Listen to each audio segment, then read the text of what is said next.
Hello friends, health insurance सही है .com की तरफ से मैं सुमित भंडारी आपका स्वागत करता हूं। बहुत बहुत शुक्रिया इस वीडियो को देखने के लिए। आज का हमारा टॉपिक है, हमें किस परिस्थिति में पोर्टेबिलिटी नहीं करवानी चाहिए।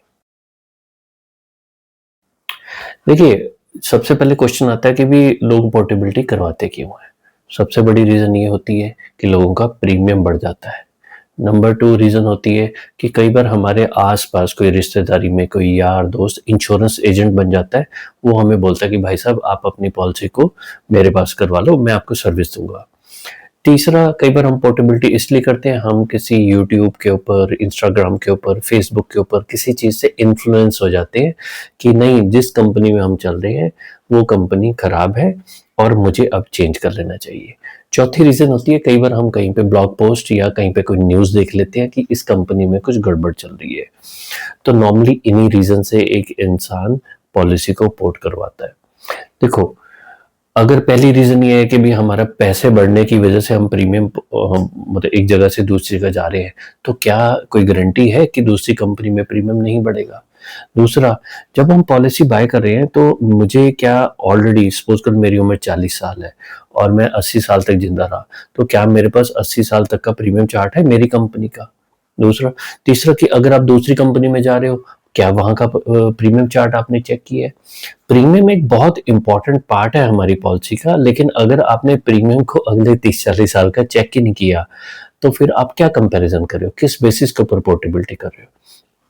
ह्यूमन बिहेवियर है, हमारे को जो नॉलेज होती है वो एक्चुअल में लॉट ऑफ इंफॉर्मेशन होती है। एक्चुअल नॉलेज नहीं होती लोगों को, लेकिन इंफॉर्मेशन जब इतनी कलेक्ट हो जाती है और मेरे पास जब हक है, लाइफ में सब बढ़िया चल रहा है, तो मैं एक जगह से दूसरी जगह चला जाता हूँ। जो सबसे बड़ी रीज़न आती है कि कई बार आप किसी वजह से इन्फ्लुएंस हो जाते हो, इस चीज़ को हैंडल करते हैं।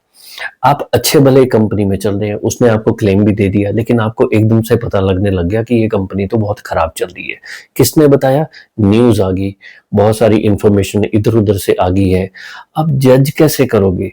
देखो, हम एक जगह से दूसरी जगह पे तब जाते हैं जब मेरे को अपना ऑब्जेक्टिव क्लियर नहीं है। जब आपने पॉलिसी ली थी, याद करो उस टाइम के ऊपर, क्या आपके पास उस पॉलिसी का प्रपोजल फॉर्म आपके पास पड़ा है? नंबर 2, क्या आपने उसकी पॉलिसी टर्म्स एंड कंडीशन पढ़ी थी? नंबर 3, उस पॉलिसी के अंदर जो प्रीमियम किस दर से बढ़ता है अगले 20, 30, 40 साल के अंदर, क्या आपको मालूम है? अगर आपको ये इन्फॉर्मेशन नहीं मालूम, तो आपने एक बाय चांस तुक्के से एक पॉलिसी बाय की थी और अब आप दूसरी जगह पे जा रहे हो। जब मेरे पास आधारभूत करेक्ट इन्फॉर्मेशन नहीं है, तो क्या गारंटी है कि जो मैं नेक्स्ट डिसीजन लेने जा रहा हूँ पोर्टेबिलिटी का, वो भी सही होगा या नहीं होगा? तो यहाँ पे आधारभूत तरीके के ऊपर सबसे पहले आपको अपनी नीड क्लियर होनी चाहिए। कितना सम एश्योर्ड मेरे पास होना चाहिए? जो मुझे मेरी रिक्वायरमेंट है उसको फ्रीज़ करके जब तक आप पॉलिसी सिलेक्ट नहीं करते, तब तक आप हॉप ओवर करते रहोगे, कभी इस कंपनी में, कभी उस कंपनी में। मॉरेटोरियम का बेनिफिट लूज़ करोगे। मॉरेटोरियम क्या होता है? जब आप एक कंपनी के अंदर 4-5 साल लगातार चलते हो, तो 5 साल के बाद आपको एक मॉरेटोरियम बेनिफिट मिल जाता है, यानी एक तरीके से बाय लॉ आपको एक गारंटी मिलती है कि क्लेम आपको मिलेगा until and unless proven fraud. जब आप एक कंपनी से दूसरी कंपनी में चले जाते हो, तो ये मॉरेटोरियम पीरियड भी बंद हो जाता है। ठीक है, आप दूसरी कंपनी के अंदर जा रहे हो, जब उस कंपनी के साथ आपका संबंध बना तो मॉरेटोरियम वहां से स्टार्ट हुआ। राइट? पोर्टेबिलिटी और मॉरेटोरियम के अंदर क्या डिफरेंस होता है, इसके लिए हमारा एक वीडियो है, मैं लिंक डाल दूंगा, उसके अंदर आप चेक कर सकते हैं। तो आधारभूत तरीके के ऊपर मैं फिर उसी चीज के ऊपर जा रहा हूं, जब तक हमें इस चीज की क्लैरिटी नहीं है कि मेरी रिक्वायरमेंट क्या है, मेडिकल इन्फ्लेशन के हिसाब से कितना मुझे कवर लेना है, जो मैं पॉलिसी ले रहा हूँ क्या मेरे लिए सूटेबल है या नहीं है, तो आप पोर्टेबिलिटी की तरफ चले जाओगे, क्योंकि आप जल्दी जल्दी किसी ना किसी चीज से इन्फ्लुएंस हो जाओगे। तो जब तक आपको अपनी रिक्वायरमेंट क्लियर नहीं है, जब तक आपको ये नहीं क्लियर कि इस पॉलिसी को अगले मैं 20, 30, 40 साल प्रीमियम चला भी पाऊंगा या नहीं, तब तक आप एक तुक्का ही लगा रहे हो कि चलो सारी दुनिया ने पॉलिसी दी है, अच्छी ही होगी। अच्छी निकल भी सकती है, अगर नहीं निकली तो फिर उसका जो खामियाजा है, यानी उसका जो नुकसान होगा, सिर्फ आपको और आपके परिवार को ही होगा। तो जनरली स्पीकिंग थंब रूल क्या होता है, नॉर्मली किसी भी सर्कमस्टांसेस में जल्दी जल्दी पॉलिसी पोर्टेबिलिटी के बारे में सोचो ही मत। पॉलिसी की पोर्टेबिलिटी एक अपॉर्चुनिटी है, जिस टाइम पे आप अपनी पॉलिसी को रिव्यू करो, उसको इवेल्युएट करो और चेक करो कि जो पॉलिसी में मैं बैठा हूं क्या वो सूटेबल है। अगर वो सूटेबल है तो आपको पोर्टेबिलिटी करने की ज़रूरत नहीं है। अगर दूसरी कंपनी में जाके आपको लॉन्ग टर्म पे बेनिफिट हो रहा है तभी जाइए। लेकिन फंडामेंटली फिर वही चीज़ आ जाती है, जब तक आपको ये नहीं क्लियर कि मुझे कितना सम एश्योर्ड लेना है, आपका ये डिसीजन आपके लिए बहुत सारा मतलब नुकसान क्रिएट कर सकता है। तो कोशिश करिए, ज़्यादातर केस के अंदर पोर्टेबिलिटी मत करवाइए। करवाना है तो आप जब किसी एडवाइज़र के साथ बैठे तो उससे पूछो कि मेरे इसके प्रो एंड कॉन्स क्या हैं, यानी मैं अगर यहाँ से दूसरी कंपनी में जा रहा हूँ तो मेरे को लॉसेस क्या हो रही हैं और मेरे को प्रॉफिट क्या हो रहा है। उन दोनों प्रॉफिट और लॉस को आप इवैल्यूएट करो, देखो अगर फ़ायदा हो रहा है तभी जाइए, अगर 2, 4, 5, 10% का फ़ायदा हो रहा है उसके लिए आप अपना मॉनिटरियम या बाकी चीज़ों का नुकसान मत करो। होता क्या है, जब मैं एक जगह से दूसरी जगह जा रहा हूँ, सपोज़ करो मेरी उम्र 40, 45, 50, 60 के आस-पास है, मुझे नहीं मालूम ना मेरे शरीर के अंदर क्या चल रहा है। सामने वाली कंपनी मेरा हेल्थ चेकअप करवा ही नहीं रही है, तो मैक्सिमम कंपनीज़ के अंदर आज की डेट में हेल्थ चेकअप नहीं होता, तो जब आप पोर्टेबिलिटी करते हो तो मैक्सिमम लोग तो फॉर्म नहीं भरते।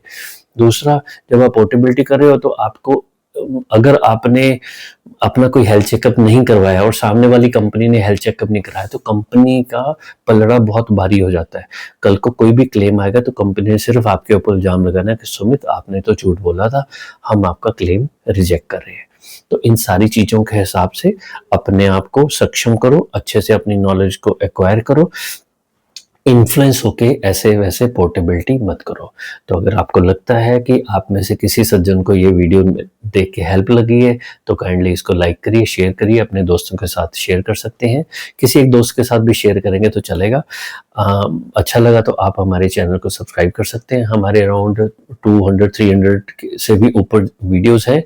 मेरे को कई बार गिनती भी याद नहीं रहती, आप उनको देखिए, आपको बहुत सारे आपके क्वेश्चंस के आंसर वहाँ पे मिल जाएंगे। प्लेलिस्ट पे जाइए, वहाँ पे ऑलरेडी क्लब अप करके 250-300 वीडियो हैं, उनको देखिए जो आपको अच्छा लगे। बहुत हमारे क्वेश्चन आंसर हमने लाइव सेशन किए हैं पिछले 2-3 साल के अंदर, उनके अंदर भी आप अपनी जानकारी को बढ़ा सकते हैं।